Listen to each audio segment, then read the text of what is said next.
यामुनतीरवनचारी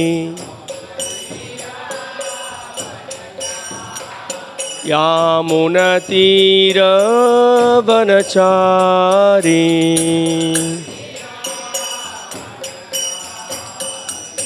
जयो राधा माधव कुंज बिहारी।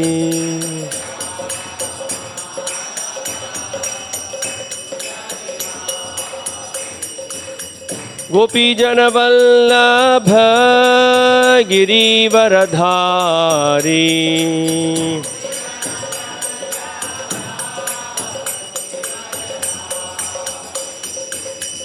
यशोदानंदन व्रज जनरंजन यशोदानंदन व्रज जनरंजन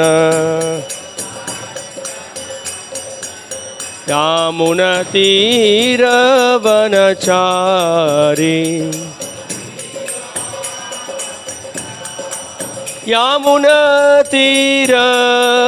यामुनतीरवनचारी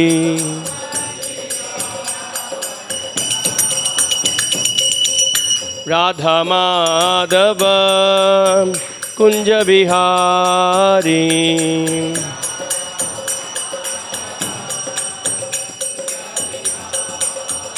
जय राधा माधव कुंज बिहारी।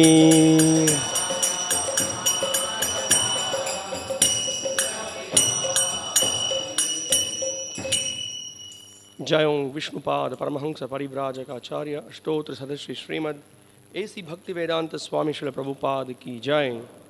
श्रीमद् भागवतम की जय। गौर प्रेमानंदे हरि हरि बोल।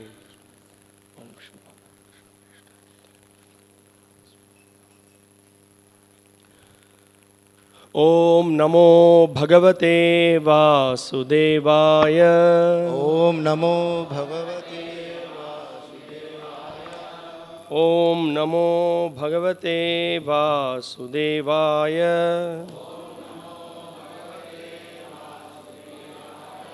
ओम नमो भगवते वासुदेवाय।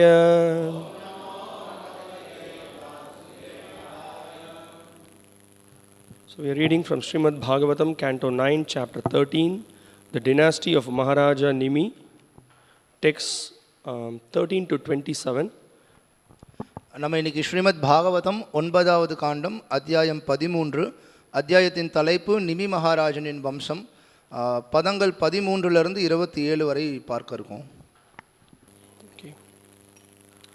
So since there are a lot of verses, I'll read the translations of the verses from 13 to 26 and then we will together recite text 27.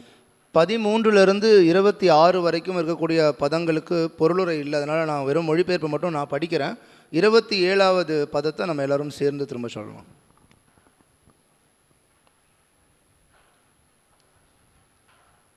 Text 13. Because he was born in an unusual way, the son was called Janaka, and because he was born from the dead body of his father, he was known as Vaideha. Because he was born from the churning of his father's material body, he was known as Mithila. And because he constructed a city as King Mithila, the city was called Mithila. பதம் 13 மொழிபெயர்ப்பு. அவர் வழக்கத்திற்கு மாறாக பிறந்ததால் ஜனகர் என்று அழைக்கப்பட்டார். தன் தந்தையின் உயிரற்ற உடலிலிருந்து பிறந்ததால் அவர் வைதேகர் என்று அழைக்கப்பட்டார்.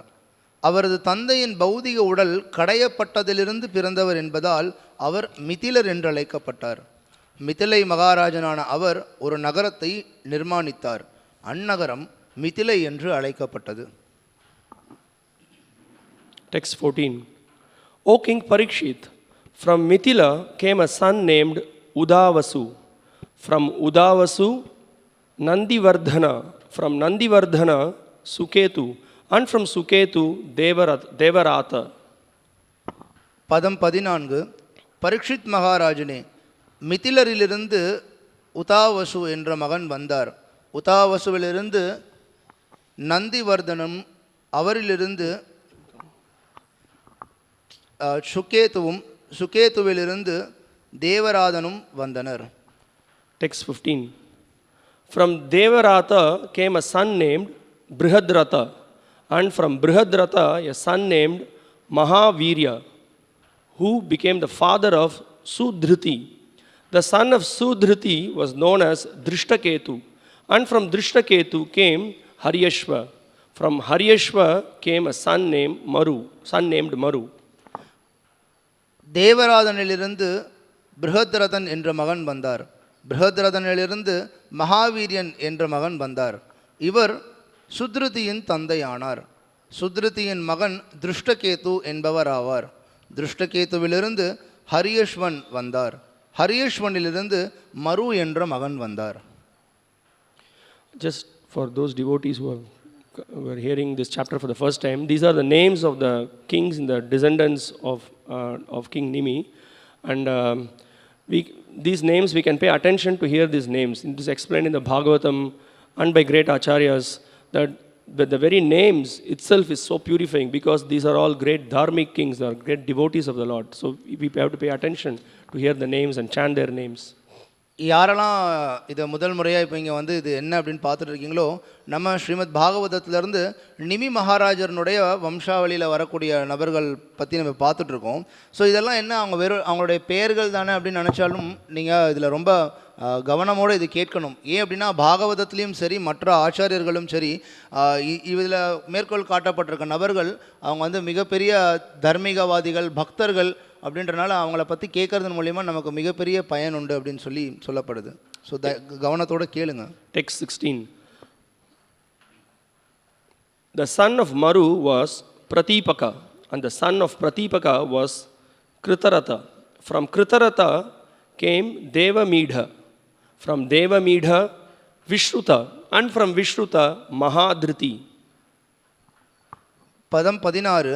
மருவின் மகன் பிரதீபகன், பிரதீபகனின் மகன் கிருதரதன், கிருதரதனிலிருந்து தேவமீடன் வந்தார்.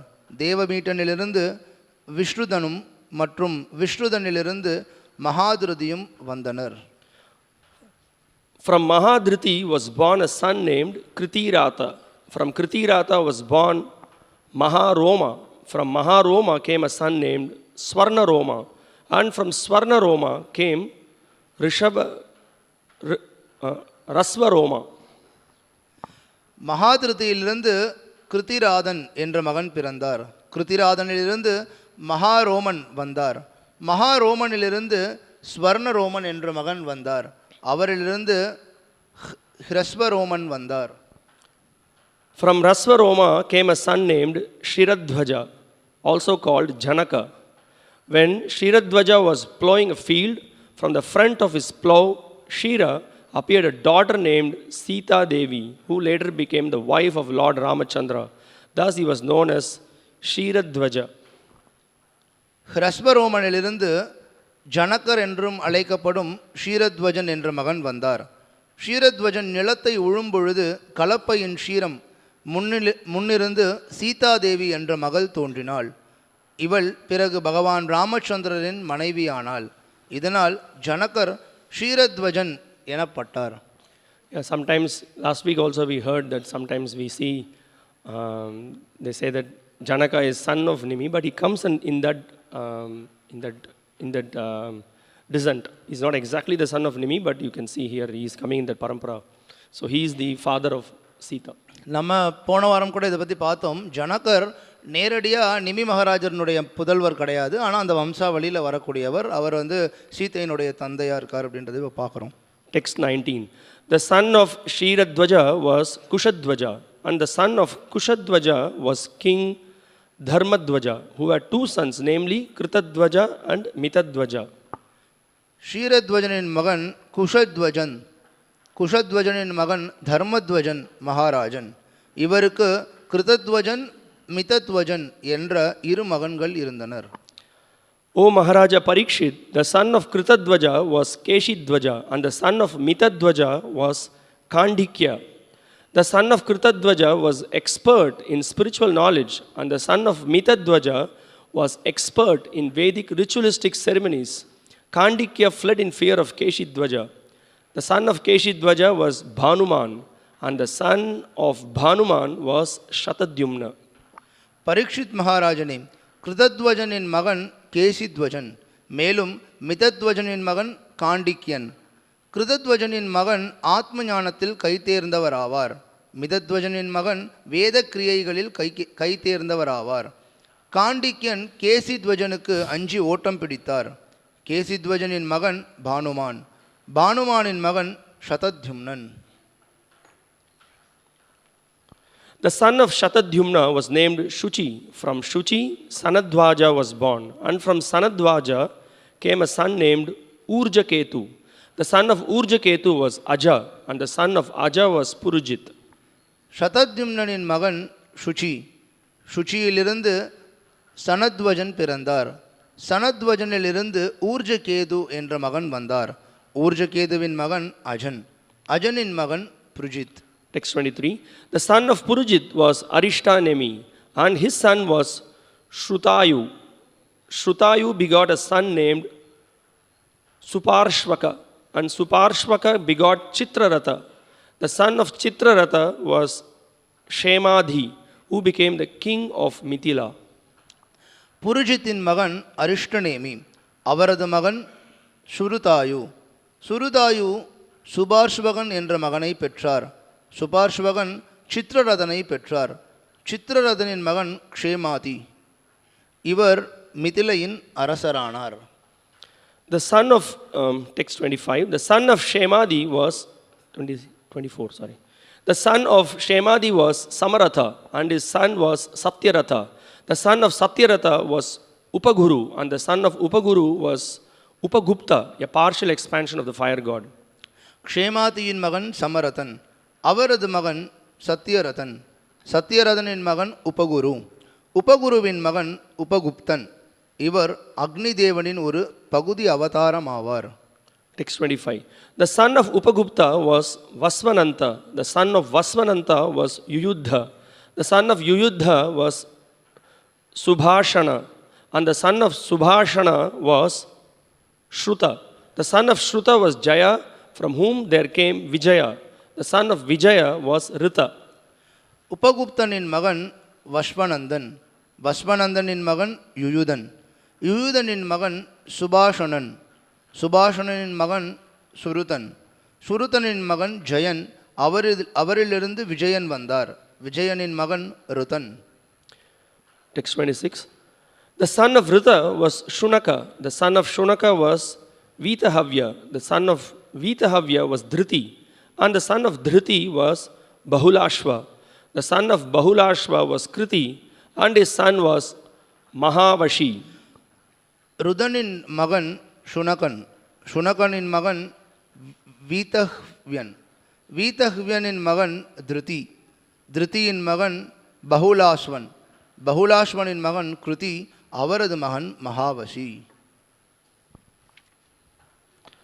Text 27. So please repeat after me. Ete vai maithilaha rajan atmavidya visharadaha yogeshwara prasadena dvandvaihi muktaha गृहेषु अपि ये ते वै मैथिला राजन् आत्मविद्या विशारदाः योगेश्वर प्रसादेन द्वन्द्वैर्मुक्ता गृहेष्वपि ये ते वै मैथिला राजन् आत्मविद्या विशारदाः योगेश्वर प्रसादेन द्वन्द्वैर्मुक्ता गृहेष्वपि एते वै मैथिला राजन् आत्मविद्या विशारदाः योगेश्वर प्रसादेन द्वन्द्वैर्मुक्ता गृहेष्वपि.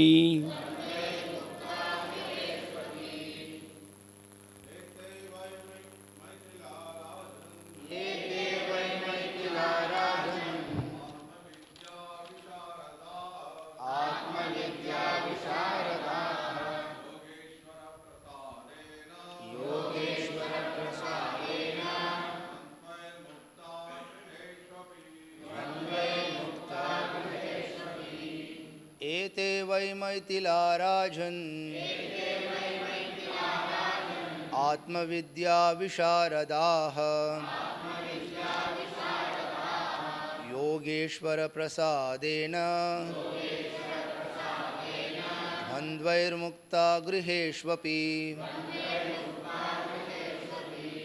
माताजी.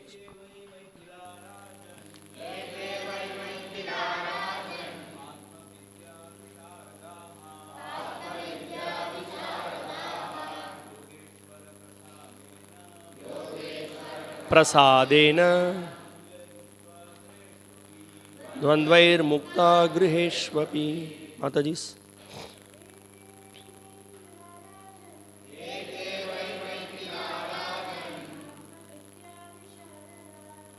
आत्मविद्या विशारदाः योगेश्वर प्रसादेन द्वन्द्वैर्मुक्ता गृहेष्वपि. एते, all of them. அவர்கள் அனைவரும். Why? Indeed. உண்மையில். Maithilaha, the descendants of Mithila. மிதிலரின் வம்சத்தினர். Rajan, O king. அரசே. Atmavidya visharadaha, expert in spiritual knowledge. ஆத்ம ஞானத்தில் கைதேர்ந்த. Yogeshwara prasadena, by the grace of Yogeshwara, the supreme personality of Godhead, Krishna.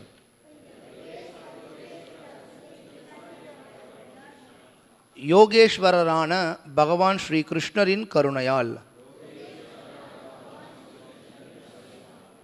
Dvandvai muktaha, they were all freed from the duality of the material world. அவர்கள் அனைவரும் ஜட உலக இருமைகளிலிருந்து விடுபட்டிருந்தனர். Griheshu api, even though staying at home. வீட்டில் இருந்த போதிலும். Translation and commentary by His Divine Grace, A.C. Bhaktivedanta Swami Srila Prabhupada, the founder Acharya of ISKCON. Translation. Shukadeva Goswami said, "My dear King Parikshit, all the kings of the dynasty of Mithila were completely in knowledge of their spiritual identity. Therefore, even though staying at home, they were liberated from the duality of material existence." மொழிபெயர்ப்பு பொருளுரை வழங்கியவர் அகில உலக கிருஷ்ண பக்தி இயக்கத்தின் ஸ்தாபகாச்சாரியர் தெய்வ திரு ஆசா பக்திவேதாந்த சுவாமி ஸ்ரீல பிரபுபாதர். மொழிபெயர்ப்பு. சுகதேவ கோஸ்வாமி கூறினார், அன்பிற்குரிய பரீட்சித் மகாராஜனே, மிதில வம்சத்து அரசர்கள் அனைவரும் தங்கள் ஆத்மஸ்வரூபத்தை நன்கு அறிந்தவர்கள் ஆவர். எனவே வீட்டிலிருந்த போதிலும் அவர்கள் ஜட வாழ்வின் இருமையிலிருந்து விடுபட்டவர்களாக இருந்தனர். ஹரே கிருஷ்ணா. எல்லாருடைய மொபைல் ஃபோன் சைலண்ட்லேயே இல்லை சுவிட்ச் ஆஃப் பண்ணுமாறு கேட்டுக்கிறோம். Purport. This material world is called Dvaita or duality. The Chaitanya Charitamrita, Antya 4.176 says, Dvaite bhadra bhadra gyan shaba manodharma, ei bhal ei manda ei saba brahma. In the world of duality, that is to say, in the material world, so-called goodness and badness are both the same. Therefore, in this world, to distinguish between good and bad, happiness and distress, is meaningless because they are both mental concoctions, manodharma. Because everything here is miserable and troublesome, to create an artificial situation and pretend it to be full of happiness is simply illusion. The liberated person, being above the influence of the three modes of material nature, is unaffected by such dualities in all circumstances. He remains Krishna conscious by tolerating so called happiness and distress. This is also confirmed in the Bhagavad Gita, chapter 2, verse 14. Matra sparshastu kaunteya shitoshna sukha dukkadaha agama payino nityas tang stitikshasva bharata. O son of Kunti, the non-permanent appearance of happiness and distress and their disappearance in due course are like the appearance and disappearance of winter and summer seasons. They arise from sense perception. O son of Bharata, and one must learn to tolerate them without being disturbed. Those who are liberated, being on the transcendental platform of rendering service to the Lord, do not care about so-called happiness and distress. They know that these are like changing seasons which are perceivable by contact with the material body. Happiness and distress come and go. Therefore, a Pandita, a learned man, is not concerned with them. As it is said, Ghatasun agatasungscha nanushochanti panditaha. The body is dead from the very beginning because it is a lump of matter. It has no feelings of happiness and distress. Because the soul within the body is in the bodily concept of life, he suffers happiness and distress, but these come and go. It is understood herewith that the kings born in the dynasty of Mithila were all liberated persons, unaffected by the so-called happiness and distress of this world. Thus end the Bhaktivedanta purports of the 9th canto, 13th chapter of the Srimad Bhagavatam, entitled The Dynasty of Maharaja Nimi. பொருளுரை இந்த ஜட உலகம் இருமை துவைத்தம் என்று அழைக்கப்படுகிறது. சைத்தன்ய சரிதாமிருதம் அந்தியலீலை 4வது அத்தியாயம் 176வது பதம் கூறுகிறது. துவைத்தே பத்ரா பத்ர ஞான சப மனோதர்ம ஏ பல ஏ மந்த ஏ சபபிரம. இருமையுடைய உலகில், அதாவது ஜட உலகில், நல்லது கெட்டது ஆகிய இரண்டுமே ஒன்றுதான். எனவே இவ்வுலகில் நல்லது கெட்டது இன்ப துன்பம் போன்றவைகளுக்கிடையில் வித்தியாசம் காண்பது அர்த்தமற்றதாகும். ஏனெனில் அவ்விரண்டும் மனக்கற்பனைகளே, மனோதர்மம். இங்குள்ள அனைத்தும் துன்பத்தையும் தொல்லையையும் தரக்கூடியவை என்பதால் செயற்கையான ஒரு சூழ்நிலையை ஏற்படுத்தி அது பூரண மகிழ்ச்சியை தரக்கூடியதென்று பாசாங்கு செய்வது அறியாமையாகும். இயற்கையின் முக்குணங்களின் ஆதிக்கத்திற்கு மேற்பட்ட முக்தியடைந்த ஆத்மா எச்சூழ்நிலையிலும் இத்தகைய இருமைகளால் பாதிக்கப்படுவதில்லை. அவர் பெயரளவேயான இன்ப துன்பங்களை பொறுத்து கொண்டு எப்பொழுதும் கிருஷ்ண உணர்வுடையவராகவே இருக்கிறார். பகவத்கீதை 2வது அத்தியாயம் 14வது ஸ்லோகம் இதை உறுதி செய்கிறது. மாத்ரா ஸ்பர்ஷாஸ்து கௌந்தேய ஷீதோஷ்ண சுக துக்கதா ஆகமாபாயினோ நித்யாஸ் தாங் ஸ்திதிக்ஷஸ்வ பாரத. குந்தியின் மகனே, இன்ப துன்பங்களின் நிலையற்ற தோற்றமும் காலப்போக்கிலான அவற்றின் மறைவும் கோடையும் குளிரும் பருவ காலத்தில் தோன்றி மறைவதை போன்றவையே. பரதகுல தோன்றலே, அவை புலன்களின் உணர்வால் எழுகின்றன என்பதால் அவற்றால் பாதிக்கப்படாமல் பொறுத்து கொள்ள ஒருவன் கற்றுக்கொள்ள வேண்டும். முக்தி அடைந்தவர்கள் பகவானுக்கு பக்தி தொண்டு செய்யும் உன்னத நிலையில் இருப்பதால் அவர்கள் பெயரளவேயான இன்ப துன்பங்களை பற்றி கவலைப்படுவதில்லை. இவை ஜட உடலின் தொடர்பால் உணர்ந்தறியக்கூடிய மாறிக்கொண்டே இருக்கும் பருவ காலங்களை போன்றவை என்பதை அவர்கள் அறிவார்கள். இன்ப துன்பங்கள் வந்து போகின்றன. எனவே பண்டிதன் ஒருவன் அவற்றை பொருட்படுத்துவதில்லை. கதாசூன கதாசுங்ஷ நானுஷோச்சந்தி பண்டிதாக என்று பகவத்கீதை கூறுகிறது. ஆரம்பத்திலிருந்தே உடல் ஒரு ஜட பிண்டமாக இருப்பதால் அது சவத்திற்கு ஒப்பானதாகும். இன்ப துன்பங்களை பற்றிய உணர்வு அதற்கு கிடையாது. உடல் பெற்ற ஆத்மா தேகாபிமானத்தில் இருப்பதால் அவன் இன்ப துன்பங்களை அனுபவிக்கிறான். ஆனால் இவை வருவதும் போவதுமாக உள்ளன. மிதில வம்சத்து அரசர்கள் அனைவரும் முக்தி பெற்றவர்கள் என்பதால் அவர்கள் இவ்வுலகின் இன்ப துன்பங்களால் பாதிக்கப்பட்டதில்லை என்பது இங்கு தெளிவாகிறது. ஸ்ரீமத் பாகவதம் 9ஆம் காண்டத்தின் நிமி மகாராஜரின் வம்சம் எனும் தலைப்பை கொண்ட 13ஆம் அத்தியாயத்திற்கான பக்தி வேதாந்த பொருளுரைகள் இவ்வாறு நிறைவு பெறுகின்றன. नमो विष्णुपादाय कृष्णप्रेष्ठाय भूतले श्रीमते भक्तिविकास स्वामिनिति नामिने. नमो विष्णुपादाय कृष्णप्रेष्ठाय भूतले श्रीमते भक्तिवेदांत स्वामिनिति नामिने. नमस्ते सारस्वते देवे गौरवाणी प्रचारिणे निर्विशेष शून्यवादी पाश्चात्य देशतारिणे. जय श्री कृष्ण चैतन्य प्रभु नित्यानंद श्री अद्वैत गदाधर श्रीवासादि गौर भक्त वृंद. हरे कृष्णा कृष्ण कृष्ण हरे हरे हरे राम राम राम हरे हरे. एते वै मैथिला राजन् आत्मविद्या विशारदाः Yogeshwar प्रसादेन द्वन्द्वैर्मुक्ता गृहेष्वपि.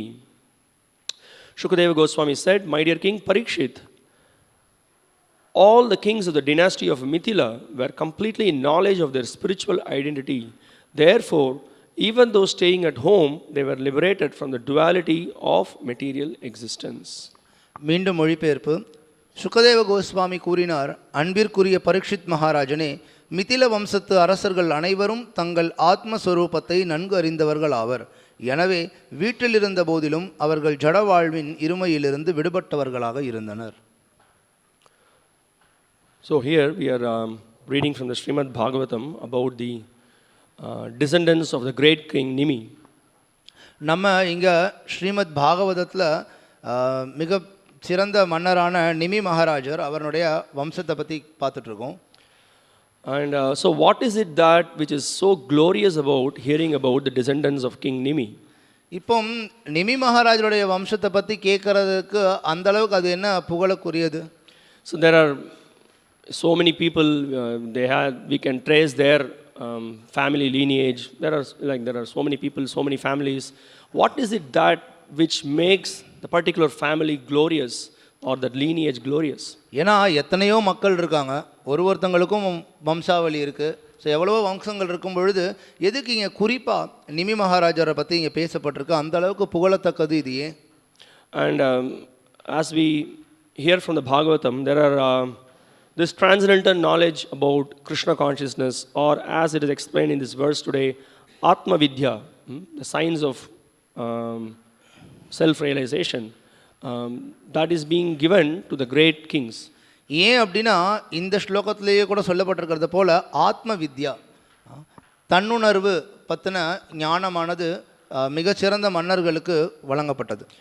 Yeah, the glory of this particular lineage, what we are reading here, all these kings, starting from Nimi and all his descendants, they were all trained in the subject of the spiritual knowledge. நம்ம இங்கே பார்க்கக்கூடிய இந்த வம்சாவளி, அதாவது நிமி மகாராஜர்லேருந்து துவங்கி இப்போ படிப்படியான அவருக்கு பின்னர் நம்ம பார்த்த முழு வம்சமுமே எல்லாரும் பார்த்தோன்னா இந்த ஆத்ம ஞானத்தில் பயிற்சி அளிக்கப்பட்டவங்களாக இருந்தாங்க. And so they are experts specifically in the subject of transcendental science.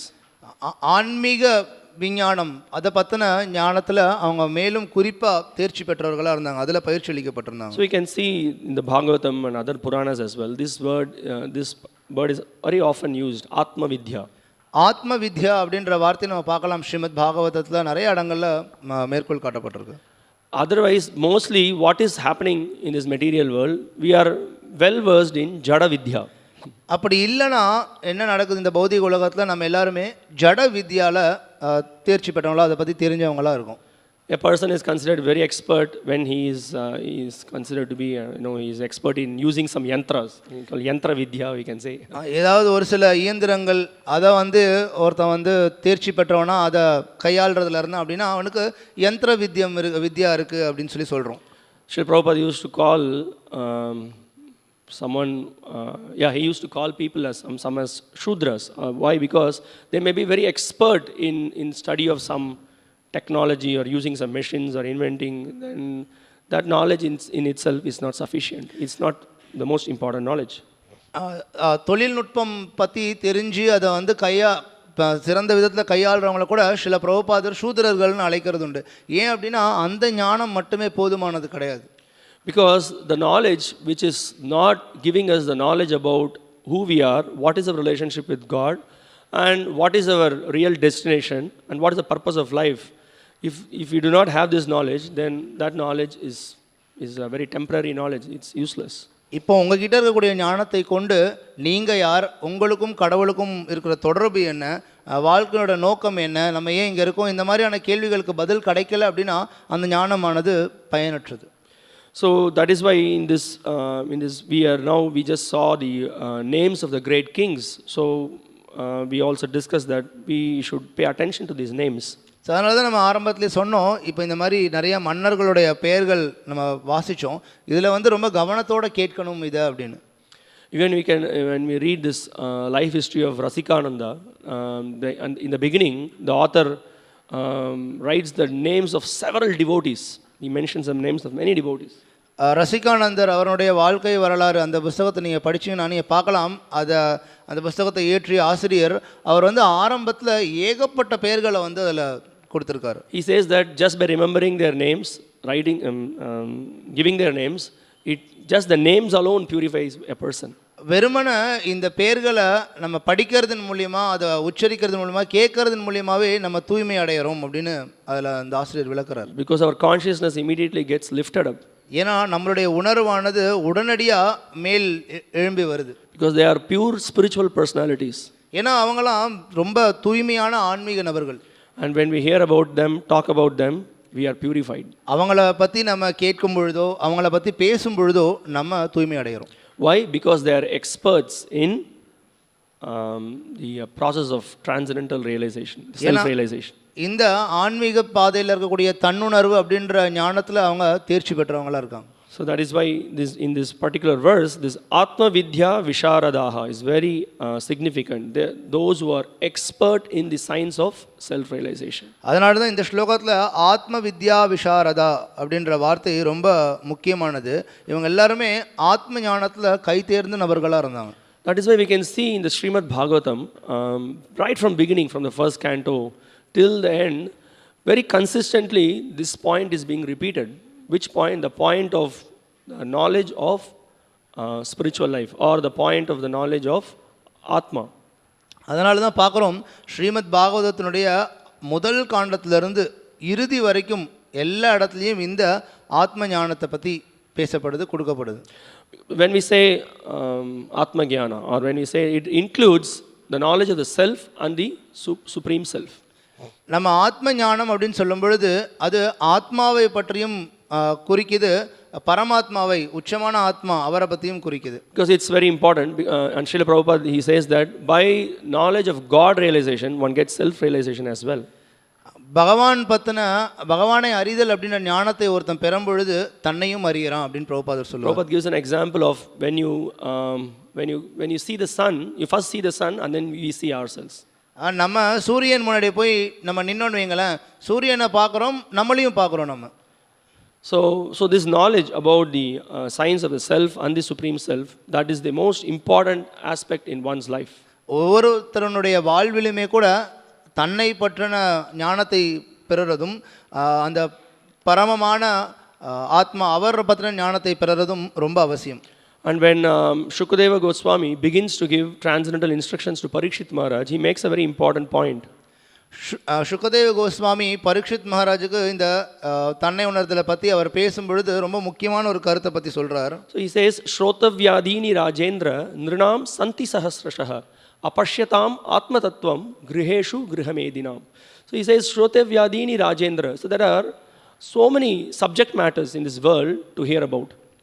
அவர் சொல்கிறார், இந்த உலகத்தில் நம்ம கேட்கறதுக்கு அப்படின்னு நிறைய விஷயங்கள் இருக்குது. How many subject matters? He says, Nrinam Santi Sahasrasha. Thousands and thousands of subject matters. எத்தனை விதமான விஷயங்கள் இருக்குது அப்படின்னு பார்த்தோன்னா ஆயிரக்கணக்கில் இருக்குது அப்படின்னு அவர் சொல்கிறார். So different subject matters. வெவ்வேறு விஷயங்கள். About science, within the science there are so many vast divisions of subjects which could be discussed. வெறும் அறிவியல் விஞ்ஞானம் அப்படின்ற ஒரு தலைப்பு எடுத்துக்கிட்டிங்கன்னா அதுக்குள்ளேயே ஏகப்பட்ட விஷயங்களை பற்றி பேச முடியும். There is law, there is medicine, சட்டத்தை பற்றி பேச முடியும், மருத்துவத்தை பற்றி பேச முடியும், arts, கலையை பற்றி பேச முடியும், then there is sports, விளையாட்டை பற்றி பேச முடியும், then drama, poetry, நாடகம், கவிதை, and then there are like that there you can just make a huge list. இந்த மாதிரி so many subject matters. எக்கச்சக்கமான விஷயங்கள் இருக்கு பேசுறதுக்கு, சொல்லிட்டே போகலாம். And there are many personalities who are Visharadaha, who are very expert in different subject matters. நிறைய மக்கள் பார்த்தீங்கன்னா விஷாரதாவாக இருக்காங்க, அதாவது இந்த மாதிரி விஷயங்களில் வந்து தேர்ச்சி பெற்றவர்களாக கை தேர்ந்தவர்களாக இருக்காங்க. So but then Shukadeva Goswami raises a question. He says that apashyatam atma tattvam. ஆனால் சுகதேவ கோஸ்வாமி இங்கே ஒரு கேள்வி எழுப்புறார், அபஷ்யதாம் ஆத்ம தத்துவம் Griheshu grihamedinam. So he says that these personalities who are devoid of the knowledge of the self and the super self, they are simply grihamedis, he calls them. They are just simply householders without any purpose of life. இதில் கை தேர்ந்தவர்களாக இருக்கக்கூடிய இவங்க ஆத்ம ஞானத்தையும் பரம ஆத்மாவாக இருக்கக்கூடிய அவரை பற்ற ஞானத்தையும் தெரிஞ்சுக்காமல் இருக்கிறனால அவங்களாம் கிரகமேதி அப்படின்னு சொல்கிறார் அவர். So it is such a person, himself and his lineage is nothing glorious to hear about it.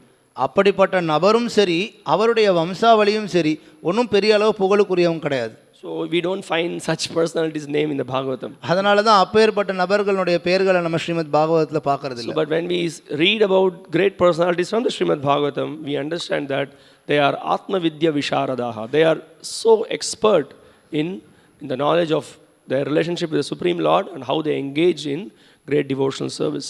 நம்ம எப்போ பாகவதத்தில் யாருடைய பேரையாவது கேட்குறோமோ படிக்கிறோமோ அப்போ உடனே நம்ம புரிஞ்சுக்கலாம் அவங்க எல்லாருமே ஆத்ம வித்யா விஷாரதாவாக இருக்காங்க அப்படின்னு. And we can see also one other thing that we can see here. Now there is a huge list of kings' names given here, and we do not know much about them. We just know their names. இப்போ இதில் நம்ம பார்த்தோம் எக்கச்சக்கமான மன்னர்களுடைய பெயர்கள் வந்து கொடுக்கப்பட்டிருந்தது. அவங்கள பற்றின பெரிய அளவு அவங்கள பற்றின விஷயங்கள் நமக்கு தெரியல, வெறும் அவங்க பெயர்கள் மட்டும்தான் தெரியுது. But when they were ruling, they were pure devotees. They were great personalities.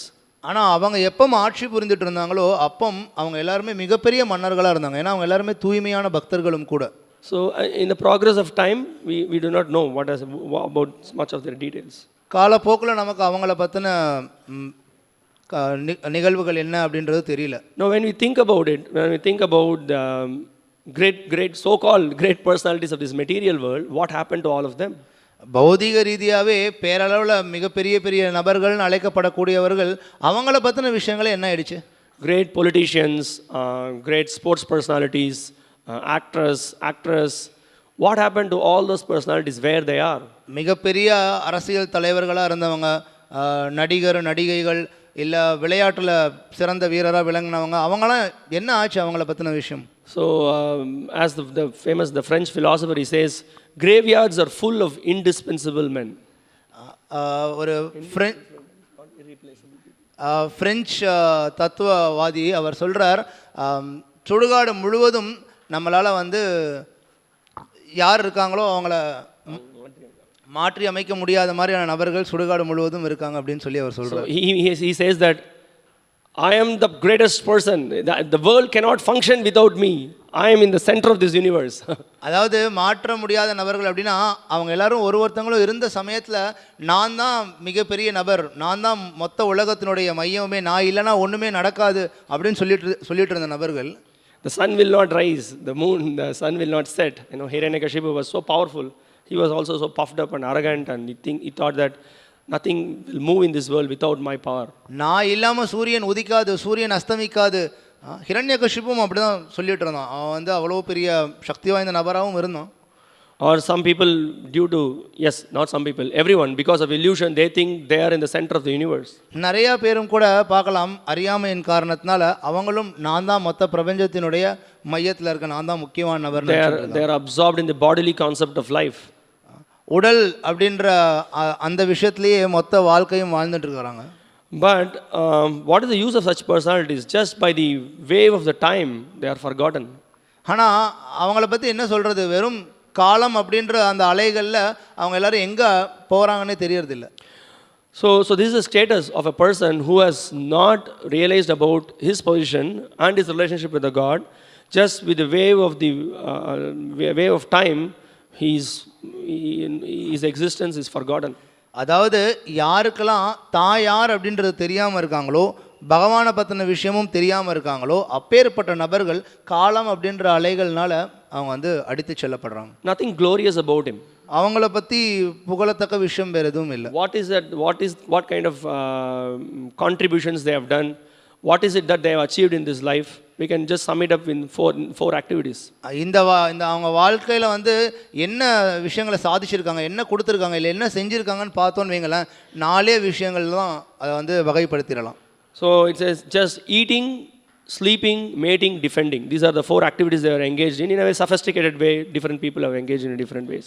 சாப்பிட்றது, தூங்குறது, பாலுறவில் ஈடுபடுறது, தன்னை பாதுகாத்துக்கிறது, இந்த 4 செயல்களில் தான் வெவ்வேறு நிலைகளில் செய்யலாம். ஆனால் இந்த 4 விஷயங்கள் மட்டும்தான். So that's why the Hitopadesh points out that ahara nidra bhayamaitunam cha samanyam etat pashubir naranam dharmo hi tesham adhiko visheshah dharmena hina pashubhi samanah. Eating, mating, sleeping and defending. So these 4 activities are common in the animals and the humans. But what is it that which differentiates the humans and animals is that the ability to inquire about the purpose of life. ஹிதோபதேஷில் தான் சொல்லப்படுது, ஆகார நித்ர பய மைத்துனம், சாப்பிட்றது, தூங்குறது, பாலுறவில் ஈடுபடுறது, தன்னை பாதுகாத்துக்கிறது, இந்த 4ம் மிருகத்துக்கும் சரி மனிதனுக்கும் சரி 2 பேருக்கும் இருக்குது சமம். எது ஒரு மனிதனை மிருகத்திலிருந்து வேறுபடுத்தி காட்டுறது அப்படின்னா அவன் கேள்வி கேட்கக்கூடிய விஷயம், தர்மம். So what are all the questions? What are the right questions to ask and where to find the right answers?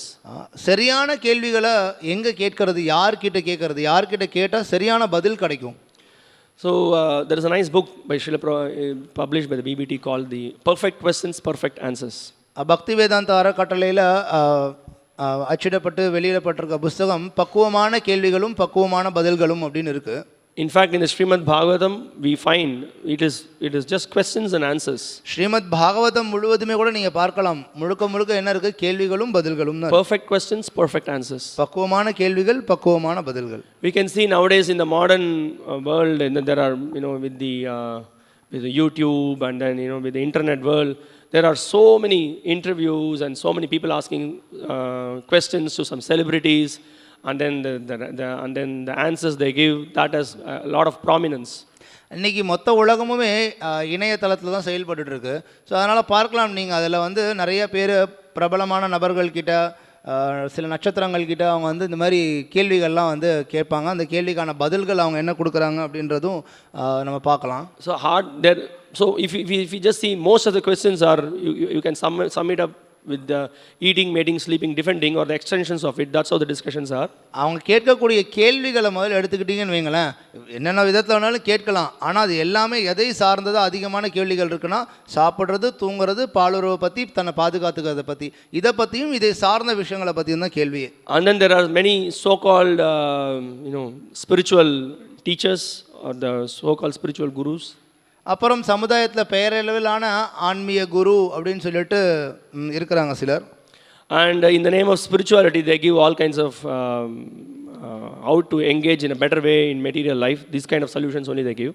ஆன்மீகம் அப்படின்ற பேரில் பௌதிக வாழ்க்கையில் எப்படி இன்னும் மேலும் மேலும் ஈடுபடுறது அப்படின்ற விஷயத்தை தான் அவங்க போதிக்கிறாங்க. And also they are, as Shukadeva Goswami is pointing out, there are lots and lots of discussions which are bereft of Atma Tattva. Sukadeva கோஸ்வாமிங்க அதான் சொல்கிறார், அவங்க ஏகப்பட்ட விஷயங்களை பேசுகிறாங்க, ஆனால் ஆத்ம தத்துவம் அப்படின்ற விஷயத்தை மட்டும் விட்டுறாங்க, அது சுத்தமாக இல்லை. And there are some kind of some questions that are posed so that you get maximum YouTube hits. And if you go inside the subject and then see what is it that being, there is nothing spiritual about it. It's all completely mundane stuff. சில குறிப்பிட்ட விதமான கேள்விகள் பார்த்தீங்க அப்படின்னா அந்த கேள்விகள் வந்து நிறைய பேர் வந்து பார்வையாளர்கள் பார்த்துருப்பாங்க, ஏகப்பட்ட லைக்ஸ் கொடுத்துருப்பாங்க. சரி, உள்ளே என்னதான் இருக்கு அப்படின்னு போய் பார்த்தோன்னா கேள்விலையும் சரி பதிலையும் சரி எந்த பிரயோஜனமும் இருக்காது. So, but we see here from the Bhagavatam that the questions that the great personalities they ask and the answers that is given by the great personalities, those personalities, Atma Vidya Visharada, who are experts in Atma Vidya, they answer the pertinent questions in a proper way. ஆனால் நம்ம ஸ்ரீமத் பாகவதத்தில் பார்க்கலாம், ஏகப்பட்ட கேள்விகள் கேட்கப்பட்டிருக்கு, ஏகப்பட்ட கேள்விகளுக்கு பதில்களும் கொடுக்கப்பட்டிருக்கு. So அந்த கேள்விகளை கேட்ட நபர்களும் சரி பதில்களை கொடுத்த நபர்களும் சரி ஆத்ம வித்யா விஷாரதாவாக இருக்காங்க, ஆத்ம ஞானத்தில் கை தேர்ந்த நபர்கள். And we can see in this descent, in this whole dynasty, King Nimi, we will ask very nice questions, most pertinent, important questions that were answered by the Nava Yogendras, who are the sons of Lord Rishabhadev. நம்ம பார்ப்போம் பாகவதம் போக போக ரிஷபதேவனுடைய மகன்கள் இடத்துல இங்கே வந்து நிமி மகாராஜுடைய வம்சாவளியில் வர நவ யோகேந்திரர்கள் அவங்க கேட்கக்கூடிய கேள்விகளை பற்றி நம்ம பார்ப்போம். And we can see the great personalities, the great kings, see why they are called Atma Vidya Visharadaha, why they are called as expert in the subject of spiritual knowledge. இப்போ ஏன் இதில் வரக்கூடிய மன்னர்கள் பற்றி குறிப்பாக இங்கே சொல்கிறது போல் ஆத்ம வித்யா விஷாரதா அவங்களாம் ஆன்மீக ஞானத்தில் கை தேர்ந்தவர்கள்னு ஏன் சொல்லப்படுது? See, they themselves are very eager to know about the subject of about the Lord and the relationship with the Lord. ஏன்னா அவங்களுமே கூட பகவானையும் பகவானோட நமக்கு இருக்கக்கூடிய தொடர்பையும் பற்றி தெரிஞ்சுக்கணுங்கிறதுல ஆர்வமுள்ள நபர்களாக இருந்தாங்க. And they want to increase their attachment towards the Supreme Lord. பரமபுருஷ பகவான் மீதான தங்களுடைய பற்றுதல்களை அதிகரிக்கணும்னு அவங்க விருப்பப்பட்டாங்க. So that's one thing. And another thing is that they are more concerned with the people of the kingdom. இது ஒரு பக்கம் இருந்தாலும் இன்னொரு காரணம் என்ன அப்படின்னா மக்களை பற்றின அக்கறை அவங்களுக்கு இருந்தது. By their questions, they were very much concerned with the current generation and the future generation, so that all the people will submit themselves to the instructions of the Supreme Lord and surrender their lives in His service, which alone can give happiness to the life of the people. அப்பம் இருந்த மக்களுக்கும் சரி இதற்கப்புறம் வரப்போகிற தலைமுறையினர்களுக்கும் சரி அவங்களுக்கு பகவானுடைய அறிவுரை என்ன ஞானம் என்னன்றதை தெரிஞ்சு பகவானிடத்தில் தங்களுடைய வாழ்க்கையை அவங்க அர்ப்பணித்து உண்மையான சந்தோஷத்தை அவங்க அடையணும் அப்படின்ற நோக்கம்தான் இவங்க எல்லாருக்கும் இருந்தது. So we can see how King Nimi posed 9 questions to the Navayogendras. நிமி மகாராஜர் நவயோகேந்திரர்கள் கிட்ட எப்படி வந்து 9 கேள்விகளை கேட்டார் அப்படின்றத நம்ம பார்க்குறோம். In Srimad Bhagavatam 11th canto, it is very elaborately discussed. Srimad பாகவதத்தினுடைய 11வது காண்டத்தில் இது வந்து விவரமாக விளக்கப்பட்டிருக்கு. But I will just to see what a great personality is, and the answers, the relevant answers that were given were also very much appreciated by all the great devotees of the Lord. நம்ம அப்படியே கொஞ்சம் மேலோட்டமாக பார்க்கலாம் எவ்வளவு அற்புதமான கேள்விகள் கேட்கப்பட்டது, அது பதிலும் எந்த அளவுக்கு கொடுக்கப்பட்டது, எவ்வளவு சிறந்த நபர்கள் அவங்க எல்லாரும் அப்படின்றத பார்ப்போம். We can so the questions, there are 9, we can also know their names, the 9 great personalities of those who have not read the Bhagavatam, the 9 great personalities who are called the 9 Paramahamsas. So இந்த நவயோகேந்திரர்கள் யார் வந்து ஸ்ரீமத் பாகவதம் நீங்கள் படித்தது இல்லையோ, so இவங்களோட பெயர்களை பற்றி நம்ம பார்க்கலாம். இவங்க 9 பரமஹம்சர்கள்னும் அழைக்கப்படுறாங்க. கவி, ஹவிஸ், அந்தரிக்ஷா, பிரபுத்தா, பீப்பலாயனா, ஆவிர்ஹோத்ரா, த்ருமலா, சமசா and கரபாஜனா. So these are the 9 personalities. Each question was posed to one of them. So இந்த 9 யோகேந்திரர்களுக்கிடையும் ஒரு கேள்விகள் கேட்கப்பட்டது. So these are the questions that was asked by King Nimi. What is the highest good? நிமி மகாராஜர் கேட்டார். So அதில் முதல் கேள்வி என்னன்னா, இருக்கிறதுலையே சிறந்த விஷயம் உயர்ந்த இது எது? We can see in the beginning of the Bhagavatam also the 6 questions that were asked by the sages, that's also dealing with this. So what is the real good for the people? What is the highest good for the people? நம்ம பார்க்கலாம் ஸ்ரீமத் பாகவதத்தினுடைய ஆரம்பத்திலேயுமே கூட கேட்கப்பட்ட 6 கேள்விகளில் ஒரு கேள்வி என்னன்னா, மக்களுக்கு சிறந்த விஷயம் எது, இருக்கிறதுலே உயர்ந்த விஷயம் எது அப்படின்ற கேள்வி தான். Now who can tell this highest good for the people? Only the great personalities, the great devotees of the Lord, they can tell what is really the best for the people. இப்போ மக்களுக்கு உண்மையான நன்மை எது அப்படின்ற கேள்விக்கு யாரால பதில் கொடுக்க முடியும்? யார் பக்தர்களாக இருக்காங்களோ, யார் சிறந்த நபர்களாக இருக்காங்களோ அவங்களால மட்டும்தான் கொடுக்க முடியும். So King Nimi wanted to know, so who is that, how to identify who is a great devotee. So he asked a question. So இப்போ அப்பேற்பட்ட நபர்கள் நம்ம எப்படி கண்டறியறது, யார் வந்து மிக சிறந்த நபர் அப்படின்றத? ஸோ அதுக்காக நிமி மகாராஜர் இன்னொரு கேள்வி கேட்கிறார்.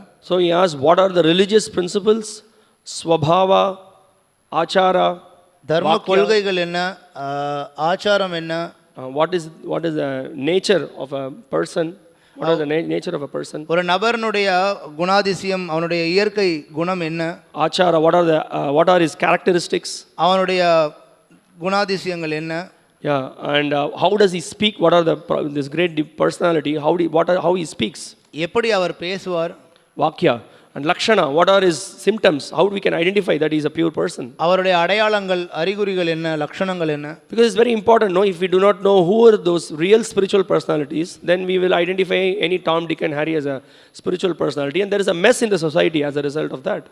நம்ம இப்போ இந்த அடையாளங்கள் தெரியலை அப்படின்னா அப்புறம் எப்படி நம்ம யார் சமுதாயத்தில் சிறந்த நபரோ தேர்ந்தெடுத்து கண்டுபிடிக்க முடியும்?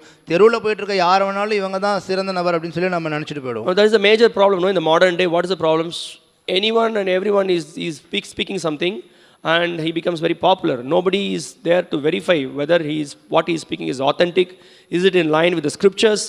Nobody is there to even determine that. நவீன காலத்தில் இதுதான் பிரச்சனை. யார் வேணாலும் என்ன வேணாலும் பேசுகிறாங்க, பேசி கொஞ்சம் பிரபலம் ஆகிட்டாங்கன்னா போதும், மக்கள் யாருமே அவங்க பேசக்கூடிய விஷயம் உண்மையா சரியானதா சாஸ்திரத்தில் சொல்லப்பட்டிருக்கிறதோட ஒத்து போகுதா அதெல்லாம் எதுவுமே நம்ம பார்க்கறது கிடையாது.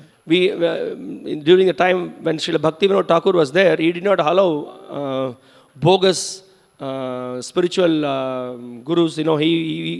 He could, by his powerful speech, he could just arrest them and then he could just bring in justice. He was such a pure personality who had complete knowledge of the scriptures. Srila Bhaktivinod Thakur இருந்த சமயத்தில் இந்த மாதிரியான போலி நபர்களை அவர் அனுமதிக்க கிடையாது. அவருடைய பலமான சக்தியான பேச்சுகளாலையும் அவர்கிட்ட இருந்த பதவியின் மூலியமாகவும் அவங்க எல்லாத்தையும் கைது செய்கிறது, அவங்கள தண்டிக்கிறதுன்னு பண்ணார். So this is an important discussion, that who is a real devotee, what are his symptoms, so we need to know. யாரு உண்மையான பக்தர், அவருக்கான அறிகுறிகள் என்ன அப்படின்றது தெரிஞ்சுக்கிறது ரொம்ப முக்கியமான விஷயம். And then the fourth question was asked, how to get, what is Maya? Third question, what is Maya? மூன்றாவது கேள்வி, மாயைனா என்ன? That is very much we are seeing in today's verse. What is Maya? That is being discussed. So இன்னைக்கு பதத்தில் நம்ம பார்க்குறோம் மாயை அப்படின்னா என்ன அப்படின்றது. Then the next question is how to get disassociated from Maya. To know what is Maya, and then the next point is we have to get disassociated from it. இப்போ மாயானா என்ன அப்படின்றத தெரிஞ்சுக்கிட்டோம். அடுத்ததுலேருந்து எப்படி நம்ம வெளியில் வர்றது? We can see the great kings who were in the Nimi dynasty, why they were glorious, because dvandvair mukta griheshvapi. Although they were in the home, they were free from this duality, the influence of Maya. They were free from it. நம்ம இன்னைக்கு பதத்தினுடைய ஸ்லோகத்தில் பார்த்தோம், துவந்த்வை விமுக்தாக. நிமி மகாராஜனுடைய சந்ததியில் இருக்கக்கூடியவங்க அவங்க வீட்டிலேயே இருந்தாலுமே கூட அவங்க பார்த்தீங்க அப்படின்னா உலக இருமைகள்லேருந்து விடுபட்டிருந்தாங்க, மாயையிலேருந்து விடுபட்டிருந்தாங்கன்னு சொல்லப்படுது. How? Because they heard from the great personalities how to become free from Maya. They know what is Maya and how to become free from Maya. This is the important question. This we need to ask, and for this we need to find the answer. எப்படி அவங்களால இந்த நிலையை அடைய முடிந்தது அப்படின்னா அவங்க இந்த சரியான கேள்விகளை கேட்டிருந்தாங்க. மாயைனா என்ன, அந்த மாயையிலேருந்து எப்படி விடுபடணும்னு. ஸோ இந்த கேள்வி தான் நம்ம கேட்கணும், இதுக்கான பதிலை நம்ம தெரிஞ்சுக்கணும். Then true identity of Brahman. Fifth question is true identity of Brahman, or who is God? What are his, how to identify, what are his qualities, how to know. யார் பிரம்மன், அப்படி இல்லைனா யார் கடவுள், அவரை எப்படி நம்ம அடையாளம் காண்றது அப்படின்றது அவங்களுடைய ஐந்தாவது கேள்வியாக இருந்தது. And then another important subject, what are the everyone in this material world, we are all engaged in various kinds of activities. So how the activities bind us, what is karma, what is akarma, what is vikarma, we need to know this. Otherwise we will be performing some activities and we will be bound in this material world again and again. இந்த பௌதிக உலகத்தில் நம்ம எல்லாருமே ஏதாவது ஒரு செயல்கள் செஞ்சுட்டு தான் இருக்கோம், எப்பொழுதுமே செயல்களை ஈடுபட்டு தான் இருக்கும். ஸோ அந்த செயல்களானது நம்ம எப்படி இந்த பௌதிக உலகத்தில் பந்தப்படுத்துது அப்படின்றத பற்றி அவங்களுடைய அடுத்த கேள்வி. அதான் கர்மானா என்ன, அகர்மானா என்ன, விகர்மானா என்ன, இதை தெரிஞ்சுக்கணும் நம்மளை எந்த விஷயங்கள் பந்தப்படுத்துது அப்படின்றத. And then further about the Lord, Krishna says in the Bhagavad Gita, Janma karma chame divyam evam yovedi tatvatah tyaktva deham punarjanma naiti mameti so Arjuna. Krishna says, one who knows about my birth and then my activities which are transcendental, one who knows it in truth, he will not be born again in this material world. கிருஷ்ணர் பகவத்கீதையில் சொல்கிறார், என்னுடைய தோற்றமும் செயல்களும் திவ்யமானவை அப்படின்றத யார் ஒருத்தன் புரிஞ்சுக்கிறானோ அவன் மீண்டும் இந்த பௌதிக உலகத்தில் பிறவி எடுப்பதில்லைன்னு சொல்கிறார். We can see in the Srimad Bhagavatam, entire Srimad Bhagavatam is discussing about the Lord's glorious pastimes and the interaction of the Lord with his devotees. நம்ம ஸ்ரீமத் பாகவத்லேயே பார்க்கலாம், பகவானுடைய புகழ், அவருடைய அற்புதமான லீலைகள் பற்றியும் அவரும் அவருடைய பக்தர்களோட எப்படி பரிவுபகாரம் பண்றார் அப்படின்றத பற்றியும் சொல்லப்பட்டிருக்கு. So the seventh question King Nimi asked was, what are the various pastimes of various incarnations of the Lord? நிமி மகாராஜனுடைய ஏழாவது கேள்வி, பகவானுடைய வெவ்வேறு அவதாரங்களா அவர் புரிந்த வெவ்வேறு விதமான லீலைகளை பற்றி கேட்டார். So that is what we have to hear about. That is what is really beneficial for the entire mass of people. அதுதான் நம்ம கேட்க வேண்டிய விஷயம், அதுதான் இருக்கக்கூடிய எல்லா மக்கள் சமுதாயத்திற்கும் உண்மையான பயன் அளிக்கக்கூடிய விஷயம். So now the next question is asking, so these are all very much pertinent questions with respect to the practice of spiritual life. So இப்போ இது வரைக்கும் பார்த்த கேள்விகள் எல்லாமே ஆன்மீக வாழ்க்கையில் நமக்கு வந்து பயிற்சிக்கு தேவையான விஷயங்களை பற்றின கேள்விகள் பார்த்தோம். So many times we hear also, right? What are the do's and what are the don'ts? We need to know both. So நம்ம நிறைய தடவை கேள்விப்பட்டிருப்போம், செய்ய வேண்டியவை செய்யக்கூடாதவை அப்படின்னு ரெண்டுமே இருக்குது, ரெண்டை பற்றியும் தெரிஞ்சுக்கணும் அப்படி. If we simply know what are the do's and we do not know the don'ts, then we may engage in the don't and then we will be in trouble. நம்ம செய்ய வேண்டியவை மட்டும் பற்றி கேட்டுட்டு செய்யக்கூடாதவை பற்றி தெரிஞ்சிக்கவே இல்லை அப்படின்னா செய்யக்கூடாத விஷயத்தையும் நம்ம செஞ்சுட்டு நம்ம வந்து தப்பு பண்ணிட்டு இருப்போம். So now King Nimi is asking another question. What will be the situation of a person who is not a devotee of the Lord, who doesn't engage in the Lord's service, who does not make these inquiries? What will be his destination? He wants to know that. So அதனால தான் நிமி மகாராஜர் அடுத்த கேள்வியை கேட்கிறார், யார் ஒருத்தன் பக்தனா இல்லையோ, பகவானுடைய சேவையில் ஈடுபடலையோ, அவனுடைய நிலைமை என்ன வாழ்க்கையில்?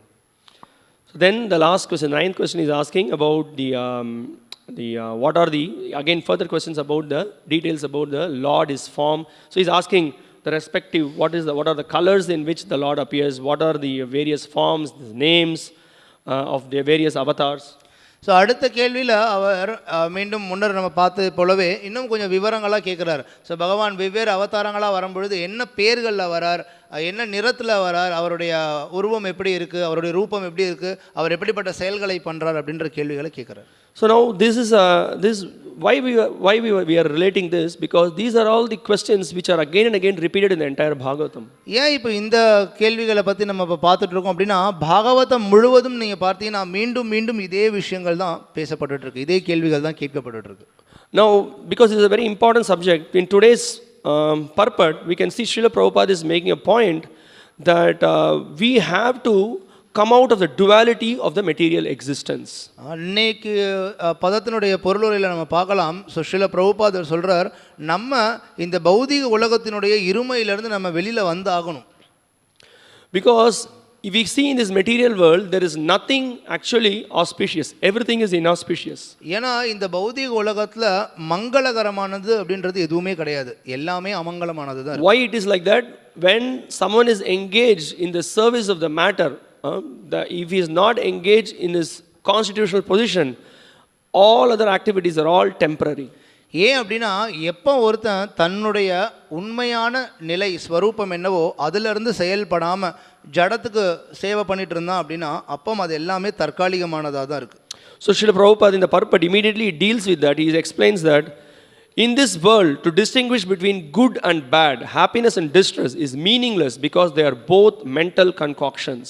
ஸ்ரீல பிரபுபாதர் அதனால தான் இந்த பொருளுரையில் சொல்கிறார், இவ்வுலகில் நல்லது கெட்டது இன்ப துன்பம் போன்றவைகளுக்கிடையில் வித்தியாசம் காணக்கூடாது, அப்படி காண்பது அர்த்தமற்றதாகும். Because we see in this material world, what we are someone is in some particular position, say he's having a small house and then he has children, he has a job, and he's not satisfied with that. He's looking for something better than the current situation. நீங்கள் பார்க்கலாம், பௌதிக உலகத்தில் கூட இப்போ யாராவது ஒருத்தர் வந்து அவருக்கு வீடு இருக்குது, குடும்பம் இருக்குது, அவருக்கு வந்து ஒரு வேலை இருக்குது, இருந்தாலும் அவர் வந்து இதை விட இன்னும் ஒரு உயர்ந்த நிலை, இன்னும் ஒரு சிறந்த நிலைக்கு போகணும் அப்படின்ற எண்ணத்தில் இருக்கார். So let's say the first example that we discuss is a person who is having a lower middle income. Lower middle income. So ஒருத்தருக்கு வந்து நடுத்தரத்தை விட இன்னும் கொஞ்சம் குறைவான சம்பளம் தான் வருதுன்னு வைங்களேன், அப்படிப்பட்ட ஒரு நபரை உதாரணமாக எடுத்துக்கலாம். So he is looking that no, I should get into the status of a middle income. நான் வந்து ஒரு நடுத்தர குடும்பஸ்தனாக ஆகணும், அப்படிப்பட்ட சம்பளத்தை நான் பெறணும் அப்படின்னு சொல்லி முதல்ல அவர் எதிர்பார்க்குறாரு. And then a person maybe who is in the level of a middle income, he thinks that I should become even more rich.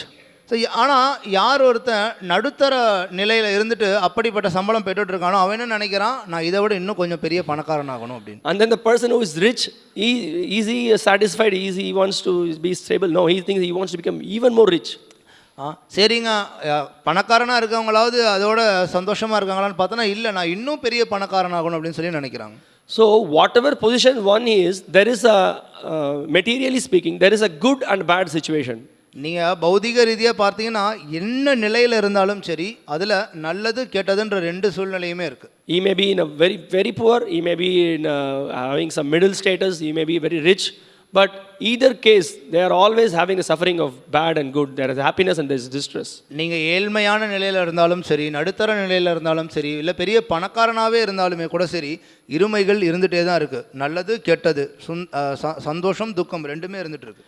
Here it is very interesting to note, Srila Prabhupada is saying that both the situations, good and bad, both are mental concoctions. It is meaningless, he says. So பிரபுபாதர் இங்கே பொருளில் சொல்கிறார், இந்த ரெண்டு சூழ்நிலைகளுமே சரி, இன்பம் துன்பம் நல்லது கெட்டது எது எடுத்துக்கிட்டீங்கனாலும் அது எல்லாமே வெறும் மனக்கற்பனை தான் அப்படின்னு சொல்கிறார். Why it is like that? ஏன் அப்படி? Because it's a very temporary situation. We are in this temporary material world. We are in a temporary situation. Our situation can change at any moment. ஏன்னா நம்ம இருக்கக்கூடிய இந்த பௌதிக உலகமானது இதுவே தற்காலிகமான இடம். அப்படிப்பட்ட இடத்துல நம்மளுடைய நிலையும் தற்காலிகமானதாக மட்டும்தான் இருக்க முடியும். ஸோ நீங்கள் எந்த நிலையில் இருந்தாலும் அது உடனடியாக அந்த நிலை மாற முடியும். So here Srila Prabhupada is further explaining the purport. Very nice point he says. He says, because everything here is miserable and troublesome, to create an artificial situation and pretend it to be full of happiness is simply illusion. So Srila பிரபுபாதர் அதனால தான் சொல்கிறார், இங்குள்ள அனைத்தும் துன்பத்தையும் தொல்லையையும் தரக்கூடியவை என்பதால் செயற்கையான ஒரு சூழ்நிலையை ஏற்படுத்தி அது பூரண மகிழ்ச்சியை தரக்கூடியது என்று பாசாங்கு செய்வது அறியாமை ஆகும். So our endeavor to establish ourselves in this material world, to have a better economic situation, is actually waste of time. So பௌதிக ரீதியாக நம்ம முன்னேற்றம் அடையணும், என்னுடைய பொருளாதார ரீதியாக நான் முன்னேற்றம் அடையணும் அப்படின்னு சொல்லி நம்ம நினச்சோம் அப்படின்னா அது கால விரயம் தான். That is why when we just go, let's go to the 5 roads and then see so many billboards, everything is just bombarded with the information that come on, you can enjoy. Now this will make you happy. This situation will give you happiness. It's all just cheating. வெறுமனே இங்கே இருக்கக்கூடிய 5 road கிட்ட போய் பாருங்களேன், ஏகப்பட்ட அந்த விளம்பர பலகைகள் இருக்கும். அதில் எல்லாத்துலேயும் பாருங்கள் என்ன இருக்குது, நீங்கள் இங்கே வாங்க அனுபவிக்கலாம், இங்கே வாங்க உங்களுக்கு சந்தோஷம் கிடைக்கும், இதே விஷயங்கள் தான் எல்லாத்துலேயும் சொல்லப்படுது. We can't even imagine, nowadays there are so many advertisements even for the hospitals. There are we will we will do this neurosurgery, your brain can be fixed, your heart can be fixed. There's so many advertisements. We can't even imagine before having these kind of advertisements. இன்னைக்கு காலத்தில் பார்த்தீங்கன்னா முன்னாடிலாம் கற்பனை கூட பண்ணி பார்த்துருக்க முடியாது. மருத்துவமனைகளில் கொடுக்கக்கூடிய சிகிச்சைக்கு கூட மிகப்பெரிய பெரிய அளவில் விளம்பரங்கள் இருக்குது. எங்ககிட்ட வாங்க, உங்களுக்கு நாங்கள் இந்தளவு சிறந்த விதத்தில் நாங்கள் உங்களுக்கு அறுவை சிகிச்சை பண்ணுவோம், உங்களுக்கு நாங்கள் சிகிச்சை கொடுப்போம் அப்படின்னு சொல்லி. We will fix all your problems so that you can enjoy this material world. உங்களுடைய எல்லா பிரச்சனைகளுக்கும் நாங்கள் சிகிச்சை அளித்து தீர்வை கொடுத்துருவோம், நீங்கள் அதன் பிறகு இந்த பௌதிக உலகத்தில் அனுபவிக்கலாம். So Prabhupada says that to create an artificial situation and pretend it to be full of happiness is simply illusion. So பிரபுபாதர் அதனால தான் இங்கே சொல்கிறார், செயற்கையான ஒரு சூழ்நிலையை ஏற்படுத்தி அது பூரண மகிழ்ச்சியை தரக்கூடியது என்று பாசாங்கு செய்வது அறியாமை ஆகும். So what is the point here is that we should not be in hallucination thinking that I can really enjoy this material world. Now I just need little time, I need little money, a little favorable situation, everything will be perfect. Actually we are in illusion if we think like that. இன்னும் கொஞ்சம் பணம் இருந்தால் போதும், இன்னும் கொஞ்சம் நேரம் இருந்தால் போதும், கொஞ்சம் வேறு விஷயம் எனக்கு கிடைச்சா போதும், நான் இந்த பௌதிக உலகத்தில் சந்தோஷமாக இருக்க முடியும் அப்படின்ற கற்பனையில் நம்ம இருக்கக்கூடாது. So this is the main point in this purport. Prabhupada is making the point that because we are actually fools, we are thinking ourselves to be very educated, very intelligent, but we are actually fools bereft of the spiritual knowledge. Srila பிரபுபாதர் இந்த பொருளுரையில் தான் விளக்க வரார்.